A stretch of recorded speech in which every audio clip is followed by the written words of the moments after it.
ਅੱਜ ਦੇ ਕਲਯੁਗ ਦੇ ਸਮੇਂ ਵਿੱਚ ਬਹੁਤ ਸਾਰੀਆਂ ਔਰਤਾਂ ਖਾਸ ਕਰਕੇ ਜਾਦੂ ਟੂਣਿਆਂ ਹੋਰ ਤੰਤਰਾਂ ਮੰਤਰਾਂ ਵਿੱਚ ਫਸੀਆਂ ਹੋਈਆਂ। ਇਹ ਗੁਰੂ ਸਾਹਿਬ ਜੀ ਦਾ ਉਹਨਾਂ ਨੂੰ ਉਪਦੇਸ਼ ਆ। ਇੱਕ ਵਾਰੀ ਇਹ ਜ਼ਰੂਰ ਕਥਾ ਸੁਣਿਓ। ਜੇ ਤੁਸੀਂ ਵੀ ਇਹ ਜਾਦੂ ਟੂਣਿਆਂ ਦੇ ਚੱਕਰਾਂ ਵਿੱਚ ਪਏ ਹੋ ਤਾਂ ਉਮੀਦ ਕਰਦਾ ਗੁਰੂ ਜੀ ਕਿਰਪਾ ਕਰਨਗੇ ਤੇ ਤੁਸੀਂ ਇਹ ਸਾਰੀਆਂ ਚੀਜ਼ਾਂ ਛੱਡ ਕੇ ਗੁਰੂ ਮਹਾਰਾਜ ਦੇ ਸਿੱਖ ਬਣ ਜਾਓਗੇ। ਆਓ ਜੀ ਇਹ ਕਥਾ ਸ਼ੁਰੂ ਕਰਦੇ ਹਾਂ। ਵਾਹਿਗੁਰੂ ਜੀ ਕਾ ਖਾਲਸਾ, ਵਾਹਿਗੁਰੂ ਜੀ ਕੀ ਫਤਿਹ। ਚੱਬੇ ਪਿੰਡ ਦੇ ਰਹਿਣ ਵਾਲੀ ਇੱਕ ਬੀਬੀ ਜਿਸ ਦਾ ਨਾਮ ਸੁਲੱਖਣੀ ਸੀ। ਜਵਾਨੀ ਢਲ ਗਈ ਸੀਗੀ, ਫਿਰ ਵੀ ਘਰ ਦੇ ਵਿੱਚ ਕੋਈ ਬੱਚਾ ਨਹੀਂ ਸੀ ਹੋਇਆ।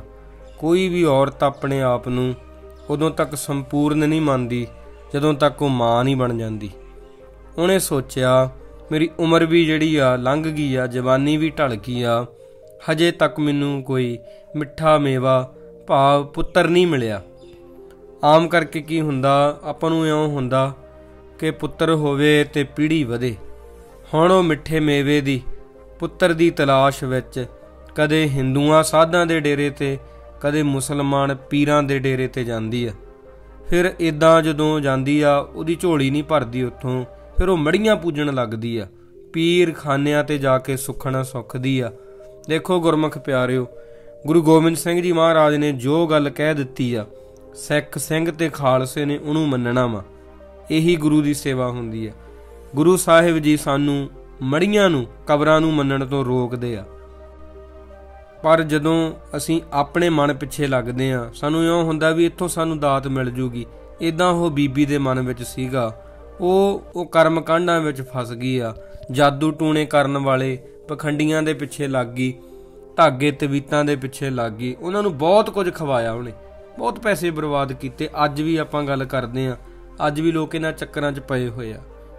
ਅਖਬਾਰ ਆ, ਅਖਬਾਰ ਦੇ ਤੁਸੀਂ ਵੇਖਿਓ ਜਦੋਂ ਆਪਾਂ ਪੜ੍ਹਦੇ ਆ ਉਹਦੇ ਵਿੱਚ ਐਡ ਦਿੱਤੀ ਹੁੰਦੀ ਆ, ਆਓ ਜੀ ਤੁਹਾਡੀ ਸਮੱਸਿਆ ਦਾ ਹੱਲ ਕਰੀਏ।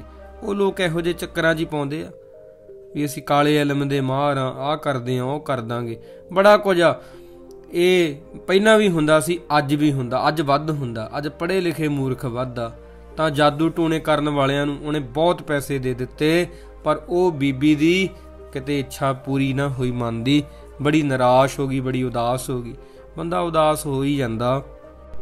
ਖਾਸ ਕਰਕੇ ਉਹ ਔਰਤ ਜਿਹੜੀ ਮਾਂ ਨਹੀਂ ਬਣਦੀ, ਉਹ ਆਪਣੇ ਆਪ ਨੂੰ ਕੋਸਦੀ ਰਹਿੰਦੀ ਆ। ਇਵੇਂ ਬੀਬੀ ਸੁਲੱਖਣੀ ਬਹੁਤ ਆਪਣੇ ਆਪ ਨੂੰ ਕੋਸਦੀ ਆ। ਉਹਨੂੰ ਮਿਹਣੇ ਵੀ ਸੁਣਨੇ ਪੈਂਦੇ। ਆਸ-ਪਾਸ ਦੇ ਲੋਕ ਜਿਹੜੇ ਹੁੰਦੇ ਆ, ਉਹ ਸਮਾਜ ਇਹੋ ਜਿਹਾ ਹੀ ਆ ਸਾਡਾ। ਲੋਕ ਜਿਹੜੇ ਆ ਬਹੁਤ ਇੱਕ ਦੂਜੇ ਨੂੰ ਮਿਹਣੇ ਦਿੰਦੇ ਆ, ਬੜੀਆਂ ਗੱਲਾਂ ਕਰਦੇ ਆ। ਇਹ ਸਾਰਾ ਕੁਝ ਆਪਣੇ ਆਸੇ-ਪਾਸੇ ਹੁੰਦਾ। ਮੈਂ ਇਹਦੇ ਬਾਰੇ ਬਹੁਤਾ ਨਹੀਂ ਕਹਾਂਗਾ। ਤੁਹਾਨੂੰ ਪਤਾ ਹੀ ਆ ਵੀ ਜਦੋਂ ਬੀਬੀਆਂ ਇੱਕ ਦੂਜੇ ਨੂੰ ਮਿਹਣੇ ਮਾਰਦੀਆਂ ਕਿਸ ਤਰ੍ਹਾਂ ਕਹਿੰਦੀਆਂ ਨੇ। ਤਾਂ ਗੁਰਮੁਖ ਪਿਆਰਿਓ, ਉਹ ਚੱਬੇ ਦੇ ਰਹਿਣ ਵਾਲੀ ਜਿਹੜੀ ਬੀਬੀ ਸੀ ਨਾ, ਬੜੀ ਉਦਾਸ ਰਹੇ, ਬਹੁਤ ਦੁਖੀ ਹੋ ਗਈ ਆ। ਹੁਣ ਦੁੱਖ ਤੇ ਸੁੱਖ ਜਿਹੜੇ ਆ ਬੰਦੇ ਨੂੰ ਪਤਾ ਨਹੀਂ ਵੀ ਇੱਕ ਕੱਪੜੇ ਹੁੰਦੇ ਆ ਜਿਹੜੇ ਆਪਾਂ ਨੂੰ ਪਾਉਣੇ ਪੈਂਦੇ ਆ। ਦੁੱਖ ਸੁੱਖ ਦੋਏ ਦਰ ਕੱਪੜੇ ਪਹਿਰੇ ਜਾਏ ਮਨੁੱਖ। ਗੁਰੂ ਕਿਰਪਾ ਕਰੇ ਤੇ ਦੁੱਖ ਬੰਦੇ ਦਾ ਕੱਟਿਆ ਜਾਂਦਾ। ਗੁਰੂ ਸਾਹਿਬ ਕੋਲ ਸਾਰੀਆਂ ਦਾਤਾਂ ਹੁੰਦੀਆਂ ਨੇ। ਕੀ ਹੋਇਆ, ਇਧਰੋਂ ਮੀਰੀ ਪੀਰੀ ਦੇ ਮਾਲਕ ਜਿਵੇਂ ਹੋਣੀ ਰੱਬ ਦੀ ਹੁੰਦੀ ਆ, ਸ੍ਰੀ ਗੁਰੂ ਹਰਗੋਬਿੰਦ ਸਾਹਿਬ ਜੀ ਸਿੱਖਾਂ ਦੇ ਸਮੇਤ ਸ਼ਿਕਾਰ ਖੇਡਦੇ ਹੋਏ ਸੰਗਰਾਣੇ ਸਾਹਿਬ ਵਾਲੀ ਜਗ੍ਹਾ ਪੁੱਜੇ ਆ। ਇਹ ਬੀਬੀ ਦਾ ਨਾਮ ਇਤਿਹਾਸ ਵਿੱਚ ਦੋ ਨਾਵਾਂ ਕਰਕੇ ਵੀ ਜਾਣਿਆ ਜਾਂਦਾ ਹੈ। ਭਾਈ ਸੰਤੋਖ ਸਿੰਘ ਜੀ ਨੇ ਆਪਣੇ ਗੁਰਪ੍ਰਤਾਪ ਸੂਰਜ ਪ੍ਰਕਾਸ਼ ਗ੍ਰੰਥ ਵਿੱਚ ਇਹ ਮਾਈ ਦਾ ਨਾਮ ਬੀਬੀ ਦੇਸਾਂ ਜੀ ਵੀ ਕਰ ਦਿੱਤਾ।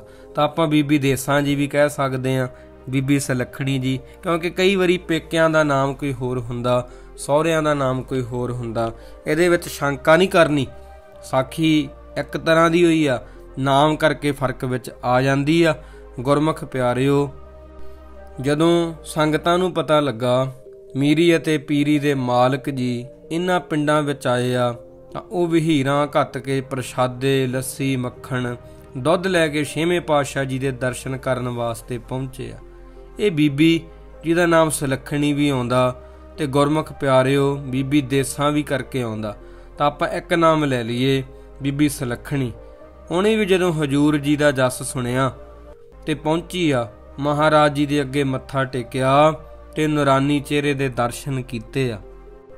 ਉੱਥੇ ਹੋਰ ਜਿਹੜੇ ਪ੍ਰੇਮੀ ਸੀਗੇ ਆਪਣੀਆਂ ਆਪਣੀਆਂ ਅਰਦਾਸਾਂ ਕਰਕੇ ਮੰਗਾਂ ਮੰਗਵਾ ਰਹੇ ਆ ਮਹਾਰਾਜ ਸੱਚੇ ਪਾਤਸ਼ਾਹ ਜੀ ਤੋਂ ਵੀ ਸਾਨੂੰ ਆਹ ਦਾਤ ਦਿਓ, ਦੂਧ ਪੂਤ ਕੇ ਦੇਵਈਆ, ਰੋਗ ਸੋਗ ਕੇ ਮਟਈਆ। ਗੁਰੂ ਮਹਾਰਾਜ ਅੱਗੇ ਦੇਹ ਅਰੋਗਤਾ ਦੀ ਕੋਈ ਅਰਦਾਸ ਕਰਦਾ, ਕੋਈ ਦੁੱਧ ਦੀਆਂ ਦਾਤਾਂ ਮੰਗਦਾ, ਕੋਈ ਪੁੱਤਰ ਦੀਆਂ। ਇਵੇਂ ਇਹ ਜਿਹੜੀ ਆ ਬੀਬੀ ਹੁਣ ਇਹਦੇ ਮਨ ਵਿੱਚ ਇਉਂ ਆ ਕਿ ਮੈਂ ਵੀ ਆਪਣੀ ਜਿਹੜੀ ਮਨ ਦੀ ਇੱਛਾ ਵਾ ਗੁਰੂ ਕੋਲੋਂ ਕਹਿ ਦਿਆਂ। ਇਹਨੇ ਵੀ ਆਪਣੇ ਮਨ ਦਾ ਜਿਹੜਾ ਖਿਆਲ ਸੀ ਜ਼ਾਹਰ ਕੀਤਾ। ਹਜੂਰ ਜੀ 6ਵੇਂ ਪਾਤਸ਼ਾਹ ਜੀ ਨੇ ਇਹਦੇ ਮੱਥੇ ਵੱਲ ਤੱਕਿਆ ਤੇ ਆਖਿਆ, ਬੀਬੀ ਤੇਰੇ ਕਰਮਾਂ ਵਿੱਚ ਪੁੱਤਰ ਨਹੀਂ ਲਿਖਿਆ, ਇਹ ਇੱਛਾ ਛੱਡ ਕੇ ਪਰਮੇਸ਼ਰ ਦਾ ਭਜਨ ਕਰ। ਸ਼੍ਰੀ ਹਰਗੋਬਿੰਦ ਸੁਣਤ ਉਚਾਰਾ, ਲਿਖਿਓ ਨਹੀਂ ਸੁਤ ਤੋਹੇ ਲਲਾਰਾ। ਸੁਣਤ ਉਦਾਸ ਭਈ ਸਹਿ ਚਿੰਤਾ, ਲਖਿਓ ਭਾਗ ਮਮ ਨਹਿ ਸੁਤਵੰਤਾ। ਜਦੋਂ ਹਜੂਰ ਜੀ ਦੇ ਪਾਸੋਂ ਬਚਨ ਸੁਣਿਆ, ਰਹਿੰਦੀ ਖੁੰਦੀ ਆਸ ਵੀ ਟੁੱਟ ਗਈ ਆ, ਕਿਉਂਕਿ ਆਸ ਲੈ ਕੇ ਆਈ ਸੀਗੀ, ਉਹਦੀ ਆਸ ਹੀ ਟੁੱਟ ਗਈ। ਉਹਦਾ ਮਨ ਜਿਹੜਾ ਹੋਰ ਪਰੇਸ਼ਾਨ ਹੋ ਗਿਆ।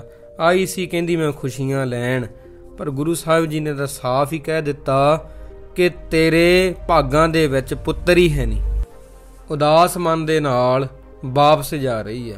ਰਸਤੇ ਵਿੱਚ ਭਾਈ ਗੁਰਦਾਸ ਜੀ ਵੀ ਉਧਰੋਂ ਆ ਰਹੇ ਆ। ਭਾਈ ਗੁਰਦਾਸ ਜੀ ਗੁਰੂ ਮਹਾਰਾਜ ਦੇ ਅਨੰਨ ਪਿਆਰੇ ਸੇਵਕ ਆ, ਜਿਨ੍ਹਾਂ ਦੀ ਆਪਣੀ ਬਾਣੀ ਤਾਂ ਹੈ ਤੇ ਨਾਲ ਇੱਕ ਹੋਰ ਵੱਡੀ ਗੱਲ, ਜੋ ਸ੍ਰੀ ਗੁਰੂ ਗ੍ਰੰਥ ਸਾਹਿਬ ਜੀ ਦੇ ਲਿਖਾਰੀ ਵੀ ਹਨ ਤੇ ਜਿਨ੍ਹਾਂ ਦੀ ਬਾਣੀ ਨੂੰ ਸ੍ਰੀ ਗੁਰੂ ਗ੍ਰੰਥ ਸਾਹਿਬ ਜੀ ਦੀ ਕੁੰਜੀ ਵੀ ਕਿਹਾ ਜਾਂਦਾ ਹੈ। ਉਹਨਾਂ ਨੇ ਜਦੋਂ ਇਹ ਬੀਬੀ ਨੂੰ ਦੇਖਿਆ ਵੀ ਬੜੀ ਉਦਾਸ ਆ, ਸਹਿਜ ਸੁਭਾਅ ਪੁੱਛਿਆ, ਬੀਬੀ ਇਹ ਗੁਰੂ ਨਾਨਕ ਦਾ ਘਰ ਆ, ਇੱਥੇ ਜਿਹੜੇ ਰੋਂਦੇ ਆਉਂਦੇ ਆ ਹੱਸਦੇ ਜਾਂਦੇ ਆ, ਪਰ ਤੂੰ ਇੰਨੀ ਉਦਾਸ ਕਿਉਂ ਆ ਰਹੀ ਆ? ਇਹਦਾ ਕਾਰਨ ਕੀ ਆ? ਕਿਉਂਕਿ ਭਾਈ ਗੁਰਦਾਸ ਜੀ ਜਾਣਦੇ ਸੀਗੇ ਵੀ ਸੰਗਤਾਂ ਦੀਆਂ ਝੋਲੀਆਂ ਗੁਰੂ ਸਾਹਿਬ ਭਰ ਦਿੰਦੇ ਆ। ਭਾਈ ਗੁਰਦਾਸ ਜੀ ਨੇ ਜਦੋਂ ਵੈਸੇ ਹੀ ਪੁੱਛ ਲਿਓ, ਉਹ ਬੀਬੀ ਦੀਆਂ ਭੁੱਬਾਂ ਨਿਕਲ ਗਈਆਂ। ਉਹ ਜਦੋਂ ਰੋਣ ਲੱਗ ਗਈ, ਰੋ ਰੋ ਕੇ ਉਹਨੇ ਦਿਲ ਦੀ ਜਿਹੜੀ ਗੱਲ ਸੀ ਸਾਰੀ ਬਾਹਰ ਕੱਢੀ ਤੇ ਸਾਰੀ ਜੋ ਵਾਰਤਾ ਹੋਈ ਹੱਡ ਬੀਤੀ ਸੁਣਾਈ।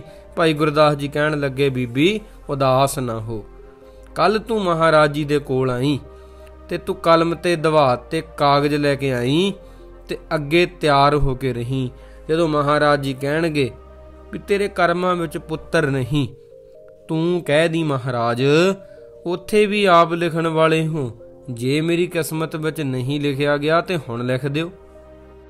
ਦੇਖੋ ਇਹ ਗੁਰਸਿੱਖਾਂ ਕੋਲ ਇੱਕ ਜੁਗਤ ਹੁੰਦੀ ਆ, ਉਹਨਾਂ ਨੇ ਤਰੀਕਾ ਦੱਸਣਾ ਹੁੰਦਾ। ਤਾਂ ਹੀ ਤਾਂ ਆਪਾਂ ਕਹਿੰਦੇ ਆ, ਆਏ ਮਿਲ ਗੁਰਸਿੱਖ ਆਏ ਮਿਲ, ਤੂੰ ਮੇਰੇ ਗੁਰੂ ਕੇ ਪਿਆਰੇ, ਦੀਨ ਬਾਤ ਸੁਣ ਕਹਿ ਤਬ ਭਾਈ, ਪੁੱਤਰ ਲੈਨ ਕੀ ਸੀਖ ਸਿਖਾਈ, ਅਬ ਕੇ ਜਾਹੋ ਧਾਰ ਸੁਤ ਆਸ, ਲਿਹੋ ਕਲਮ ਰੁਸ਼ਨਾਈ ਪਾਸ। ਭਾਈ ਗੁਰਦਾਸ ਜੀ ਨੇ ਸਾਰੀਆਂ ਗੱਲਾਂ ਦੱਸ ਦਿੱਤੀਆਂ। ਇਉਂ ਤੂੰ ਕਰਨਾ ਹੈ, ਜਬ ਗੁਰ ਕਹਿ ਲਿਖਿਓ ਨਹਿ ਤੇਰੇ, ਤਬ ਇਮ ਕਹੋ ਕਰ ਕਲਮ ਅਗੇਰੇ, ਲਿਖਨ ਹਾਰ ਇਤ ਉਤ ਤੁਮ ਸਾਰੇ, ਤੈ ਨਾ ਲਿਖਿਓ ਜੇ ਭਾਗ ਹਮਾਰੇ। ਦੇਖੋ ਸਾਡੀ ਕਿਸਮਤ ਤਾਂ ਰੱਬ ਨੇ ਲਿਖਣੀ ਹੁੰਦੀ ਆ, ਗੁਰੂ ਨੇ ਲਿਖਣੀ ਹੁੰਦੀ ਆ, ਜੇ ਉੱਥੇ ਕਿਸਮਤ ਵਿੱਚ ਨਹੀਂ ਤੇ ਭਾਈ ਗੁਰਦਾਸ ਜੀ ਕਹਿੰਦੇ, ਭਾਈ ਕਿਰਪਾ ਕਰੋ ਅਬ ਲਿਖ ਦੀਜੇ, ਹੁਣ ਲਿਖ ਦਿਓ। ਭਾਈ ਗੁਰਦਾਸ ਜੀ ਦੀ ਜਦੋਂ ਜੁਗਤ ਸੁਣੀ ਤੇ ਬੀਬੀ ਨੂੰ ਧਰਵਾਸ ਆ ਗਿਆ, ਕਿਉਂਕਿ ਗੁਰਸਿੱਖ ਦੇ ਕਹਿਣ ਵਿੱਚ ਤੇ ਆਮ ਬੰਦੇ ਦੇ ਕਹਿਣ ਵਿੱਚ ਫਰਕ ਬਹੁਤ ਆ। ਕਿਉਂਕਿ ਉਹਨੇ ਗੁਰਸਿੱਖ ਨੇ ਉਹਦੀ ਕਮਾਈ ਹੁੰਦੀ ਆ, ਉਹਦਾ ਅਸਰ ਵੀ ਬਹੁਤ ਹੁੰਦਾ। ਉਹ ਬੀਬੀ ਤੇ ਅਸਰ ਹੋਇਆ, ਚੱਬੇ ਵਾਲੀ ਬੀਬੀ ਤੇ। ਦੂਜੇ ਦਿਨ ਸਾਰੀ ਤਿਆਰੀ ਕੀਤੀ ਆ, ਸਤਿਗੁਰੂ ਮਹਾਰਾਜ ਦੇ ਆਉਣ ਤੋਂ ਪਹਿਲਾਂ ਉਹ ਥਾਂ ਤੇ ਖੜ ਗਈ ਆ ਜਿੱਥੋਂ ਦੀ ਮਹਾਰਾਜ ਨੇ ਲੰਘਣਾ ਸੀਗਾ। ਸ਼੍ਰੀ ਹਜੂਰ ਜੀ ਉਹਨਾਂ ਨੇ ਅਕਾਲ ਤਖਤ ਸਾਹਿਬ ਤੋਂ ਦੀਵਾਨ ਸਮਾਪਤ ਕੀਤਾ ਹੈ ਤੇ ਮਹਾਰਾਜ ਨੇ ਆਪਣੇ ਸੋਹਣੇ ਘੋੜੇ ਤੇ ਕਾਠੀ ਪਵਾਈ ਆ ਤੇ ਸਵਾਰ ਹੋ ਕੇ ਇਹ ਬੀਬੀ ਦੀ ਮੁਰਾਦ ਪੂਰੀ ਕਰਨ ਵਾਸਤੇ ਮਹਾਰਾਜ ਉਸੇ ਰਸਤੇ ਤੇ ਚੱਲ ਪਏ, ਜਿੱਥੋਂ ਅੱਗੇ ਉਹ ਬੀਬੀ ਉਡੀਕ ਰਹੀ ਆ। ਗੁਰੂ ਮਹਾਰਾਜ ਸੱਚੇ ਪਾਤਸ਼ਾਹ ਜੀ ਨੂੰ ਦੇਖ ਕੇ ਬੀਬੀ ਅੱਗੇ ਆਈ ਆ, ਘੋੜੇ ਦੀ ਵਾਂਗ ਫੜ ਕੇ ਇਹ ਸਦ ਪੜਿਆ, ਸਸੀਏ ਦਾੜੀਏ ਚਿੱਟੀਏ ਪੱਗੇ, ਅਰਜ ਕਰੇਂਦੀ ਹਾਂ ਸਤਿਗੁਰੇ ਅੱਗੇ, ਨਾਮ ਸੁਲੱਖਣੀ ਵਸਦੀ ਹਾਂ ਚੱਬੇ, ਅਫਲ ਜਾਂਦੀ ਨੂੰ ਇੱਕ ਫਲ ਲੱਗੇ। ਜਦੋਂ ਮਹਾਰਾਜ ਅੱਗੇ ਇਸ ਤਰ੍ਹਾਂ ਭਾਵਿਕ ਕਾਵ ਛੰਦ ਬਣਾ ਕੇ ਉਹ ਭਾਈ ਗੁਰਦਾਸ ਜੀ ਨੇ ਉਹਨਾਂ ਨੂੰ ਉਤਸ਼ਾਹਿਤ ਕੀਤਾ ਨਾ ਵੀ ਗੁਰੂ ਕੋਲੋਂ ਇਉਂ ਮੰਗਣਾ ਹੁੰਦਾ। ਜਦੋਂ ਮਹਾਰਾਜ ਨੂੰ ਕਿਹਾ ਨਾ, ਹਜੂਰ ਜੀ ਮੁਸਕਰਾਏ ਤੇ ਪੁੱਛਿਆ, ਬੀਬੀ ਕੀ ਚਾਹੁੰਦੀ ਹੈ, ਕੀ ਆਪ ਜੀ ਚਾਹੁੰਦੇ ਹੋ ਗੁਰੂ ਘਰ ਤੋਂ? ਬੀਬੀ ਬੋਲੀ, ਆਪ ਅੰਤਰਜਾਮੀ ਹੋ, ਆਪਣੇ ਖਜ਼ਾਨੇ ਵਿੱਚੋਂ ਇੱਕ ਪੁੱਤਰ ਦੀ ਦਾਤ ਬਖਸ਼ੋ। ਸਤਿਗੁਰੂ ਮਹਾਰਾਜ ਕਹਿੰਦੇ ਬੀਬੀ ਤੈਨੂੰ ਕੱਲ ਜੋ ਕਹਿ ਦਿੱਤਾ ਸੀਗਾ ਤੇਰੇ ਕਰਮਾਂ ਵਿੱਚ ਪੁੱਤਰ ਨਹੀਂ ਲਿਖਿਆ। ਬੀਬੀ ਸੁਲੱਖਣੀ ਨੇ ਕਿਹਾ ਭਾਈ ਗੁਰਦਾਸ ਜੀ ਦੀ ਸਿੱਖਿਆ ਦਿੱਤੀ ਹੋਈ ਸੀਗੀ ਨਾ, ਸਿਖਾਈ ਸੀ, ਕਾਗਜ਼ ਕਲਮ ਦਵਾਤ। ਅੱਗੇ ਕਰਕੇ ਕਹਿਣ ਲੱਗੀ ਮਹਾਰਾਜ ਉਹ ਕਿਸਮਤ ਜਿਹੜੀ ਤੁਸੀਂ ਕਹਿੰਦੇ ਹੋ ਕਰਮ, ਉਹਨਾਂ 'ਚ ਪੁੱਤਰ ਨਹੀਂ ਸੀ ਲਿਖਿਆ। ਲਿਖਣਾ ਵੀ ਆਪ ਜੀ ਨੇ ਹੀ ਸੀ ਨਾ, ਜੇਕਰ ਉਦੋਂ ਨਹੀਂ ਲਿਖਿਆ ਗਿਆ ਤੇ ਹੁਣ ਲਿਖ ਦੇਵੋ। ਜਾਣੀ ਜਾਣ ਸਤਿਗੁਰਾਂ ਨੇ ਜਾਣਿਆ ਕਿ ਕਿਸੇ ਪੂਰਨ ਗੁਰਸਿੱਖ ਨੇ ਜੁਗਤ ਦੱਸੀ ਹੈ, ਹੁਣ ਇਹਨੂੰ ਟਾਲਿਆ ਨਹੀਂ ਜਾ ਸਕਦਾ। ਦੇਖੋ ਕਿਉਂਕਿ ਗੁਰਸਿੱਖਾਂ ਦੇ ਬਚਨ ਵੀ ਕਈ ਵਾਰ ਗੁਰੂ ਨੂੰ ਮੰਨਣੇ ਪੈਂਦੇ ਆ, ਪਰ ਪੂਰਨ ਗੁਰਸਿੱਖ ਹੋਵੇ। ਕਾਗਜ਼ ਤੇ ਕਲਮ ਦਵਾਤ ਪਕੜੀ ਮਹਾਰਾਜ ਨੇ, ਘੋੜੇ ਤੇ ਚੜੇ ਹੀ ਏਕਾ ਪਾਉਣ ਲੱਗੇ। ਜਦੋਂ ਏਕੇ ਦੀ ਘੁੰਡੀ ਪਾਈ ਨਾ, ਘੋੜੇ ਨੇ ਸੁੰਮ ਚੁੱਕਿਆ, ਧੌਣ ਹਲਾਈ ਆ, ਸਿੱਧੀ ਡੰਡੀ ਦੀ ਬਜਾਏ ਕੁਝ ਵਿੰਗੀ ਹੋ ਗਈ, ਏਕੇ ਦਾ ਸਾਤਾ ਬਣ ਗਿਆ। ਕਿਉਂਕਿ ਏਕੇ ਤੇ ਸਾਤੇ ਦੀ ਉੱਪਰੋਂ ਤਾਂ ਮਰੋੜੀ ਇੱਕੋ ਜਿਹੀ ਹੁੰਦੀ ਆ, ਪਰ ਥੋੜਾ ਜਿਹਾ ਜਦੋਂ ਇਦਾਂ ਵਿੰਗ ਪੈ ਜੇ ਸਾਤਾ ਬਣ ਜਾਂਦਾ। ਹਜੂਰ ਨੇ ਕਾਗਜ਼ ਇਕੱਠਾ ਕੀਤਾ, ਕਿਹਾ ਲੈ ਬੀਬੀ ਤੈਨੂੰ ਇੱਕ ਮੰਗਦੀ ਨੂੰ ਅੱਜ 7 ਪੁੱਤਰ ਗੁਰੂ ਨਾਨਕ ਦੇ ਘਰ ਵਿੱਚੋਂ ਮਿਲੇ ਆ। ਸਾਰੇ ਆਖੋ ਸਤਨਾਮ ਸ੍ਰੀ ਵਾਹਿਗੁਰੂ। ਮਹਾਰਾਜ ਨੇ ਆਖਿਆ ਭਈ ਇੱਕ ਘੋੜ ਰੱਖ ਲਈ ਤੇ 6 ਪੁੱਤਰ ਸਾਨੂੰ ਦੇ ਦੇਵੀਂ। ਬੀਬੀ ਸੁਲੱਖਣੀ, ਉਹ ਜਿਹਦਾ ਨਾਮ ਮੈਂ ਤੁਹਾਨੂੰ ਦੱਸਿਆ ਅੱਗੇ ਵੀ ਬੀਬੀ ਦੇਸਾਂ ਵੀ ਆ ਜਾਂਦਾ ਵਾ, ਪਿੰਡ ਦਾ ਪੱਟੀ ਵੀ ਆ ਜਾਂਦਾ। ਆਪਾਂ ਇਹਨਾਂ ਗੱਲਾਂ ਵਿੱਚ ਨਹੀਂ ਪੈਣਾ ਹੈਗਾ, ਕਈ ਵਾਰੀ ਅਸੀਂ ਇਹਨਾਂ ਚੱਕਰਾਂ 'ਚ ਪੈ ਜਾਂਦੇ ਹਾਂ। ਫਿਰ ਅਸਲੀ ਗੱਲ ਜਿਹੜੀ ਉਹ ਰਹਿ ਜਾਂਦੀ ਆ। ਤਾਂ ਇਤਿਹਾਸਕ ਕਈ ਵਾਰ ਨਾਮ ਜਿਹੜੇ ਹੁੰਦੇ ਆ ਵੱਖ-ਵੱਖ ਖੋਜੀ ਵੱਖ ਤਰ੍ਹਾਂ ਲਿਖ ਦਿੰਦੇ ਹੁੰਦੇ ਆ। ਕਈ ਵਾਰ ਇੱਕ ਔਰਤ ਦੇ 2 ਨਾਮ ਵੀ ਹੋ ਸਕਦੇ ਆ, ਮੈਂ ਤੁਹਾਨੂੰ ਪਹਿਲਾਂ ਹੀ ਦੱਸ ਦਿੱਤਾ। ਤੇ ਉਹ ਫਿਰ ਬੀਬੀ ਇੰਨੀ ਖੁਸ਼ ਹੋਈ, ਇੰਨੀ ਖੁਸ਼ ਹੋਈ, ਹੁਣ ਮੈਂ ਸ਼ਬਦਾਂ ਵਿੱਚ ਨਹੀਂ ਦੱਸ ਸਕਦਾ ਗੁਰਮੁਖ ਪਿਆਰਿਓ। ਕਹਿਣ ਲੱਗੀ ਮਹਾਰਾਜ ਆਪ ਤਾਂ ਜਾਣੀ ਜਾਣ ਹੋ ਜੀ ਕਿ ਜ਼ਿਮੀਂਦਾਰਾਂ ਵਾਲਾ ਕੰਮ ਕਿੰਨਾ ਔਖਾ ਹੁੰਦਾ ਵਾ, ਬਹੁਤੇ ਬੰਦਿਆਂ ਬਗੈਰ ਸਰਦਾ ਨਹੀਂ। 2 ਤਾਂ ਮੇਰੇ ਪੁੱਤਰ ਹਲ ਵਾਹੁਣਗੇ, ਇੱਕ ਪੱਠੇ ਪਾਊਗਾ, ਇੱਕ ਗੱਡਾ ਜੋਊਗਾ, ਇੱਕ ਖੂਹ ਗੇੜੂਗਾ, ਇੱਕ ਮਾਲ ਡੰਗਰ ਚਾਰੂਗਾ, ਪਾਣੀ ਪੂਣੀ ਧਾਣੀ ਪਿਆਵੇਗਾ। ਉਹਨੇ ਜਿਵੇਂ ਬੀਬੀਆਂ ਦੀ ਭਾਸ਼ਾ ਹੁੰਦੀ ਐਵੇਂ ਕਿਹਾ, ਇੱਕ ਭਰਾਵਾਂ ਵਿੱਚ ਵਿਹਲਾ ਨੰਬਰਦਾਰ ਵੀ ਚਾਹੀਦਾ ਜੋ ਆਖ ਵੇਖ ਕੇ ਭਰਾਵਾਂ ਤੋਂ ਕੰਮ ਕਰਵਾਏਗਾ। ਤੁਸੀਂ ਦੱਸੋ ਵਿਹਲਾ ਕਿਹੜਾ ਰਿਹਾ? ਸਤਿਗੁਰੂ ਮਹਾਰਾਜ ਹੱਸ ਪਏ। ਉਹ ਭੋਲਾਪਣ ਸੀਗਾ ਨਾ, ਤੇ ਉਹ ਕਾਗਜ਼ ਦਾ ਟੁਕੜਾ ਮਾਤਾ ਜੀ ਨੂੰ ਦੇ ਦਿੱਤਾ। ਉਹ ਬੀਬੀ ਮਾਤਾ ਬਹੁਤ ਖੁਸ਼ ਹੋ ਗਈ। ਮਹਾਰਾਜ ਕਹਿੰਦੇ ਭਾਈ ਦੇਖੋ ਤੁਸੀਂ ਜਾਦੂ ਟੂਣਿਆਂ ਤੰਤਰਾਂ ਮੰਤਰਾਂ ਵਿੱਚ ਪਏ ਸੀਗੇ, ਕੀ ਖੱਟਿਆ ਇਹਨਾਂ ਗੱਲਾਂ ਵਿੱਚੋਂ? ਕੁਝ ਨਹੀਂ ਨਾ ਖੱਟਿਆ। ਇੱਕ ਸੁਤ ਹੇਤ ਗਈ ਸ਼ਰਣਾਈ, ਅੰਕ ਸਬਤ ਕੋ ਭਾਵਰਿਆਈ, ਅਬ ਕਰ ਜਾਹੋ ਸਬਤ ਸੁਤ ਪਾਵੇ, ਭਈ ਆਸ ਪੂਰੀ ਜਿਤ ਆਵੇ। ਸੁਣ ਦੇ ਸਾਂ ਔਰ ਆਨੰਦ ਬਿਲੰਦ, ਧੰਨ ਗੁਰੂ ਕੈ ਨਮਹਿ ਸੋ ਬੰਦ। ਤਾਂ ਸੂਰਜ ਪ੍ਰਕਾਸ਼ ਗ੍ਰੰਥ ਵਿੱਚ ਇਹ ਇਉਂ ਸਾਖੀ ਆਉਂਦੀ ਆ। ਗੁਰਮੁਖ ਪਿਆਰਿਓ, ਇਹ ਜਾਦੂ ਟੂਣਿਆਂ ਵਿੱਚ ਫਸੀਆਂ ਹੋਈਆਂ ਔਰਤਾਂ ਅੱਜ ਵੀ ਹੈਗੀਆਂ। ਤੰਤਰਾਂ ਮੰਤਰਾਂ ਵਿੱਚ ਕਿਸੇ ਦਾ ਕੁਝ ਵਿਗਾੜਨ ਵਾਸਤੇ ਬੜਾ ਕੁਝ ਕਰਦੀਆਂ ਨੇ। ਆਹ ਇਲਮ ਕਰ ਲਈਏ, ਉਹ ਇਲਮ ਕਰ ਲਈਏ। ਇਲਮ ਤਾਂ ਇੱਕ ਹੀ ਆ, ਉਹ ਵਾਹਿਗੁਰੂ ਸੱਚੇ ਪਾਤਸ਼ਾਹ ਜੀ ਦਾ ਨਾਮ ਆ ਭਾਈ। ਜਿੰਨਾ ਲਿਆ ਜਾਵੇ ਉਤਨਾ ਹੀ ਥੋੜਾ ਹੈ, ਉਤਨਾ ਹੀ ਥੋੜਾ ਵਾ। ਜ਼ਿੰਦਗੀ ਵੀ ਛੋਟੀ ਆ, ਮੌਕਾ ਵੀ ਸਾਡੇ ਕੋਲ ਇੱਕ ਹੀ ਆ। ਭਈ ਪ੍ਰਾਪਤ ਮਾਨੁਖ ਦਿਓ ਹੁਰੀਆ, ਗੋਬਿੰਦ ਮਿਲਣ ਕੀ ਇਹ ਤੇਰੀ ਬਰੀਆ। ਹੁਣ ਬਹੁਤ ਸਾਰੇ ਲੋਕ ਆ ਜਿਹੜੇ ਇਸ ਤਰ੍ਹਾਂ ਹੀ ਇਹਨਾਂ ਕੰਮਾਂ ਚੱਕਰਾਂ ਵਿੱਚ ਫਸੇ ਹੋਏ ਆ। ਉਹਨਾਂ ਨੂੰ ਭਾਈ ਇਹਨਾਂ ਚੀਜ਼ਾਂ ਵਿੱਚੋਂ ਬਾਹਰ ਨਿਕਲਣਾ ਪਊਗਾ, ਫੇਰ ਹੀ ਉਹ ਗੁਰੂ ਘਰ ਦੀਆਂ ਖੁਸ਼ੀਆਂ ਪ੍ਰਾਪਤ ਕਰ ਸਕਦੇ ਆ। ਇਸ ਸਾਖੀ ਦੇ ਵਿੱਚ ਗੁਰਸਿੱਖਾਂ ਦੀ ਮਹਿਮਾ ਦਾ ਵੀ ਸਾਨੂੰ ਪਤਾ ਲੱਗਦਾ ਕਿ ਭਾਈ ਗੁਰਦਾਸ ਜੀ ਜੇ ਨਾ ਹੁੰਦੇ, ਨਾ ਤਾਂ ਉਹਨਾਂ ਨੇ ਜੁਗਤ ਦੱਸਣੀ ਸੀਗੀ, ਨਾ ਹੀ ਉਹ ਬੀਬੀ ਨੂੰ ਪਤਾ ਲੱਗਣਾ ਸੀ। ਸਾਰੀ ਜ਼ਿੰਦਗੀ ਪੁੱਤਰਾਂ ਤੋਂ ਵਾਂਝੀ ਰਹਿੰਦੀ। ਭਾਈ ਗੁਰਦਾਸ ਜੀ ਮਿਲੇ, ਸਾਰੇ ਕਾਰਜ ਰਾਸ ਹੋ ਗਏ। ਇਸ ਕਰਕੇ ਅਸੀਂ ਦਾਤਾਂ ਨਾਲੋਂ ਗੁਰਸਿੱਖਾਂ ਦਾ ਮਿਲਣਾ ਜ਼ਿਆਦਾ ਚੰਗਾ ਸਮਝਣਾ। ਜੇ ਅਸੀਂ ਸਿੱਖ ਹਾਂ, ਅਸੀਂ ਇਉਂ ਜਾਣਨਾ ਵੀ ਗੁਰਸਿੱਖ ਜਿਹੜੇ ਆ ਜਦੋਂ ਮਿਲਦੇ ਆ, ਇਹਨਾਂ ਨੂੰ ਮਿਲ ਕੇ ਨਾਮ ਚਿੱਤ ਆਉਂਦਾ ਵਾ, ਤਾਂ ਜ਼ਿੰਦਗੀ ਜਿਹੜੀ ਆ ਸਫਲ ਹੁੰਦੀ ਆ। ਮਿੱਤਰ ਤਾਂ ਅਸੀਂ ਬਹੁਤ ਬਣਾ ਲੈਂਦੇ ਆ, ਪਰ ਉਹ ਮਿੱਤਰ ਕਰਮਾਂ ਵਾਲੇ ਹੁੰਦੇ ਆ, ਕਿਸਮਤ ਵਾਲਿਆਂ ਨੂੰ ਹੀ ਮਿਲਦੇ ਆ। ਮੈਂ ਤਾਂ ਕਹੂੰਗਾ ਜਿਨ੍ਹਾਂ ਮਿਲ ਕੇ ਰੱਬ ਦੀ ਯਾਦ ਆਉਂਦੀ ਆ। ਮਿੱਤਰ ਤਾਂ ਸਾਡੇ ਬਹੁਤ ਹੁੰਦੇ ਆ, ਚਲੋ ਕਈਆਂ ਕੋਲ ਪੈਸੇ ਹੁੰਦੇ ਆ, ਪਰ ਕੋਈ ਕੋਈ ਹੁੰਦਾ ਜਿਹਨੂੰ ਮਿਲ ਕੇ ਨਾਮ ਦੀ ਦਾਤ ਸਾਨੂੰ ਮਿਲ ਜਾਂਦੀ ਆ। ਭਾਈ ਗੁਰਦਾਸ ਜੀ ਇਸ ਤਰ੍ਹਾਂ ਉਹਨਾਂ ਦਾ ਮੇਲ ਹੋਇਆ। 6ਵੇਂ ਪਾਤਸ਼ਾਹ ਜੀ ਨੇ ਭਾਈ ਤੇ ਉਹ ਵੱਡੀ ਕਿਰਪਾ ਕਰ ਦਿੱਤੀ, ਮਾਈ ਨੂੰ 7 ਪੁੱਤਰਾਂ ਦੀ ਦਾਤ ਬਖਸ਼ੀ। ਦੁਨੀਆ ਦੇ ਲੋਕੋ, ਤੁਸੀਂ ਇਹ ਜੇ ਚੱਕਰਾਂ ਵਿੱਚ ਪਏ ਹੋ, ਮੈਂ ਤੁਹਾਨੂੰ ਇਹ ਦਿਲ ਤੋਂ ਹੀ ਕਹਾਂਗਾ, ਛੱਡੋ ਭਾਈ ਇਹਨਾਂ ਚੱਕਰਾਂ ਨੂੰ। ਸ੍ਰੀ ਗੁਰੂ ਗ੍ਰੰਥ ਸਾਹਿਬ ਜੀ ਦੇ ਲੜ ਲੱਗੋ। ਜਾਦੂ ਟੂਣਿਆਂ ਤੰਤਰਾਂ ਮੰਤਰਾਂ ਵਿੱਚ ਕੁਝ ਵੀ ਨਹੀਂ ਹੈਗਾ।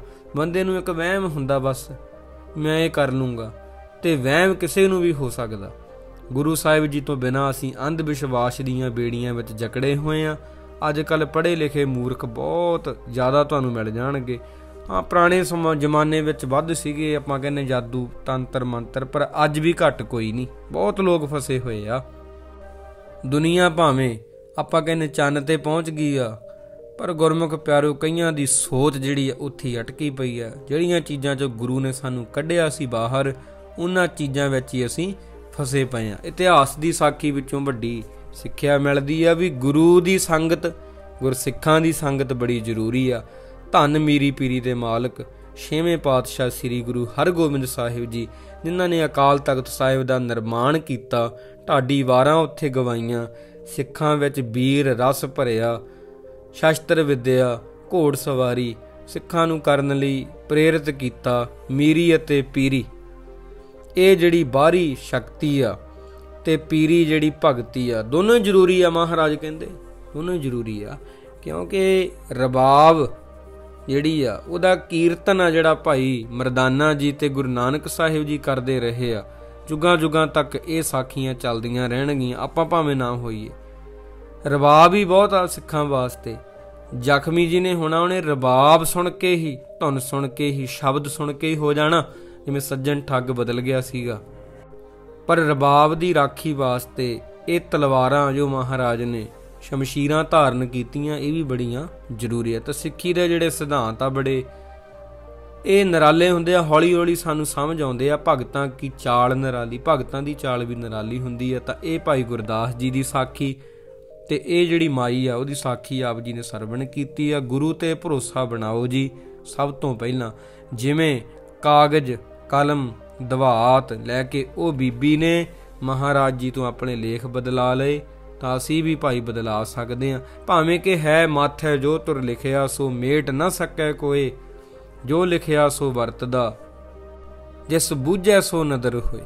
ਤਾਂ ਭਾਵੇਂ ਇਹ ਪੰਕਤੀ ਹੈ ਵੀ ਮੱਥੇ ਤੇ ਜੋ ਲੇਖ ਆ ਲਿਖੇ ਹੀ ਵਰਤਦੇ ਆ, ਪਰ ਗੁਰੂ ਲੇਖ ਵੀ ਬਦਲ ਸਕਦਾ। ਗੁਰੂ 'ਚ ਇੰਨੀ ਸ਼ਕਤੀ ਹੈਗੀ ਆ। ਗੁਰੂ ਸਾਹਿਬ ਬਹੁਤ ਕਿਰਪਾ ਕਰ ਦਿੰਦੇ ਆ। ਜਿਨੀ ਨਾਮ ਵਿਸਾਰਿਆ, ਕੂੜੈ ਲਾਲਚ ਲੱਗ, ਧੰਦਾ ਮਾਇਆ ਮੋਹਣੀ, ਅੰਤਰ ਤਿਸਨਾ ਅੱਗ। ਝੂਠੀਆਂ ਚੀਜ਼ਾਂ ਵਿੱਚ ਫਸ ਕੇ ਕਈ ਵਾਰੀ ਅਸੀਂ ਵਾਹਿਗੁਰੂ ਪਿਆਰੇ ਨੂੰ ਭੁੱਲ ਜਾਂਦੇ ਆ। ਇਹ ਸਭ ਤੋਂ ਵੱਡੀ ਭੁੱਲ ਹੁੰਦੀ ਆ। ਗੁਰਮੁਖ ਪਿਆਰਿਓ, ਤਾਂ ਸਾਨੂੰ ਆ ਸਾਰੀਆਂ ਚੀਜ਼ਾਂ ਛੱਡਣੀਆਂ ਪੈਣਗੀਆਂ। ਮਾਥੈ ਜੋ ਤੁਰ ਲਿਖਿਆ, ਸੋ ਮੇਟ ਨਾ ਸਕੈ ਕੋਈ, ਕਹਿ ਦਿਓ। ਕਿਸਮਤ ਵਿੱਚ ਬੜਾ ਕੁਝ ਲਿਖਿਆ ਹੁੰਦਾ, ਪਰ ਗੁਰੂ ਤੋਂ ਬਿਨਾਂ ਉਹਨੂੰ ਕੋਈ ਮਿਟਾ ਨਹੀਂ ਸਕਦਾ। ਨਾਨਕ ਜੋ ਲਿਖਿਆ ਸੋ ਵਰਤਦਾ। ਸਤਿਗੁਰੂ ਮਹਾਰਾਜ ਕਹਿੰਦੇ ਆ ਜੋ ਕਿਸਮਤ ਹੁੰਦੀ ਆ ਉਹਦੇ ਅਨੁਸਾਰ ਜਿਹੜਾ ਲੇਖ ਲਿਖਿਆ ਹੁੰਦਾ ਉਹੀ ਵਰਤ ਰਿਹਾ। ਇਹ ਗੱਲ ਜਿਹੜੀ ਆ ਗੁਰੂ ਦੀ, ਪ੍ਰਮਾਤਮਾ ਦੀ, ਇਹ ਭਾਣੇ ਵਿੱਚ ਰਹਿ ਕੇ ਸਾਨੂੰ ਪਤਾ ਲੱਗਦੀ ਆ। ਇਹ ਤੇ ਗੁਰੂ ਦੀ ਕਿਰਪਾ ਹੁੰਦੀ ਆ, ਉਹੀ ਇਹ ਗੱਲ ਬੁੱਝਦਾ। ਦੂਜਾ ਬੰਦਾ ਨਹੀਂ ਜਾਣ ਸਕਦਾ ਵੀ ਲਿਖਿਆ ਹੀ ਵਰਤੀ ਜਾਂਦਾ। ਉਹਨਾਂ ਨੂੰ ਨਹੀਂ ਪਤਾ। ਉਹਦਾ ਕਹਿੰਦੇ ਸਾਡੇ ਕੀਤਿਆਂ ਹੀ ਦੁਨੀਆ ਚੱਲਦੀ ਆ, ਸਾਡੇ ਕੀਤਿਆਂ ਪਰਿਵਾਰ ਪਲਦਾ, ਮੈਂ ਨੌਕਰੀ ਕਰਦਾ, ਮੇਰੇ ਬੱਚੇ ਰੋਟੀ ਖਾਂਦੇ ਆ। ਤਾਂ ਇਸ ਤਰ੍ਹਾਂ ਨਹੀਂ ਹੁੰਦਾ ਭਾਈ। ਸਾਰੀਆਂ ਚੀਜ਼ਾਂ ਇੱਕ ਇਹ ਲਿਖੀਆਂ ਵਰਤਦੀਆਂ ਹੁੰਦੀਆਂ ਵਾ। ਉਹਨਾਂ ਚੀਜ਼ਾਂ ਤੇ ਅਸੀਂ ਅਮਲ ਨਹੀਂ ਕਰਦੇ ਕਿਉਂਕਿ ਸਾਡੇ ਵਿੱਚ ਹਉਮੈ ਗੰਦਾ ਤਬਕਾ ਵਾ। ਉਹਦੇ ਕਰਕੇ ਲੱਗਦਾ ਵੀ ਮੇਰੇ ਕੀਤਿਆਂ ਹੁੰਦਾ ਵਾ, ਮੇਰੇ ਕੀਤੇ ਸੇਵਾ ਹੁੰਦੀ, ਮੇਰੇ ਕੀਤੇ ਘਰ ਚੱਲਦਾ। ਸਾਰੀਆਂ ਚੀਜ਼ਾਂ ਛੱਡੋ। ਤਾਂ ਧੰਨ 6ਵੇਂ ਪਾਤਸ਼ਾਹ ਮੀਰੀ ਪੀਰੀ ਦੇ ਮਾਲਕ, ਜਿਨ੍ਹਾਂ ਨੇ 1 ਨਹੀਂ 2 ਨਹੀਂ 3 ਨਹੀਂ, ਜਿਨ੍ਹਾਂ ਨੇ 7 ਪੁੱਤਰ ਮਾਈ ਨੂੰ ਬਖਸ਼ੇ ਆ। ਗੁਰਮੁਖ ਪਿਆਰਿਓ, ਆਪਦੇ ਗੁਰੂ ਤੋਂ ਛੱਡ ਕੇ ਕਿਸੇ ਹੋਰ ਅੱਗੇ ਜੇ ਮੰਗਣ ਜਾਂਦੇ ਆ ਤਾਂ ਇਹ ਪੰਕਤੀ ਮੈਂ ਪੜ੍ਹ ਕੇ ਸਮਾਪਤੀ ਕਰਾਂ। ਇੱਕੋ ਦਾਤਾ ਸੇਵੀਏ, ਹਰ ਇੱਕ ਧਿਆਈਏ, ਜੇ ਦੂਜੇ ਪਾਸੋਂ ਮੰਗੀਏ ਤਾਂ ਲਾਜ ਮਰਾਈਏ। ਤਾਂ ਜੇ ਤੁਸੀਂ ਕਹਿੰਦੇ ਹੋ ਵੀ ਆਪਦੇ ਕੋਲੋਂ ਕਈ ਵਾਰੀ ਹੁੰਦਾ ਵੀ ਕਹੀ ਜਾਂਦੇ ਆ, ਤਾਂ ਗੁਰੂ ਗ੍ਰੰਥ ਸਾਹਿਬ ਜੀ ਮਹਾਰਾਜ ਸੱਚੇ ਪਾਤਸ਼ਾਹ ਦੀ ਬਾਣੀ ਪੜ੍ਹਿਓ, ਸਹਿਜ ਪਾਠ ਪ੍ਰਕਾਸ਼ ਕਰਿਓ, ਵਿੱਚੇ ਸਾਰੀਆਂ ਪੰਕਤੀਆਂ ਤੁਹਾਨੂੰ ਮਿਲ ਜਾਣਗੀਆਂ। ਤੇ ਜਦੋਂ ਆਪ ਪੜ੍ਹੋਗੇ ਵੱਧ ਜਾਣੋਗੇ। ਆਪ ਸਹਿਜ ਪਾਠ ਕਰੋ, ਆਪ ਬਾਣੀ ਨੂੰ ਭਾਈ ਧਿਆਨ ਦੇ ਨਾਲ ਸਮਝੋ, ਵਿਚਾਰੋ। ਇਹੀ ਸਿੱਖਿਆ ਸਾਨੂੰ ਮਿਲੀ ਆ। ਮੇਰੇ ਤੋਂ ਬੋਲਦਿਆਂ ਤੋਂ ਇੱਕ ਨਹੀਂ, ਬਹੁਤ ਤਰ੍ਹਾਂ ਦੀਆਂ ਭੁੱਲਾਂ ਹੋ ਗਈਆਂ ਹੋਣਗੀਆਂ। ਗੁਰੂ ਦੀ ਸੰਗਤ ਸਤਿਗੁਰੂ ਮਹਾਰਾਜ ਸੱਚੇ ਪਾਤਸ਼ਾਹ ਜੀ ਬਖਸ਼ ਲੈਣ। ਅੰਮ੍ਰਿਤ ਛਕੋ ਸਿੰਘ ਸਜੋ ਗੁਰੂ ਵਾਲੇ ਬਣੋ ਜੀ। ਵਾਹਿਗੁਰੂ ਜੀ ਕਾ ਖਾਲਸਾ, ਵਾਹਿਗੁਰੂ ਜੀ ਕੀ ਫਤਿਹ।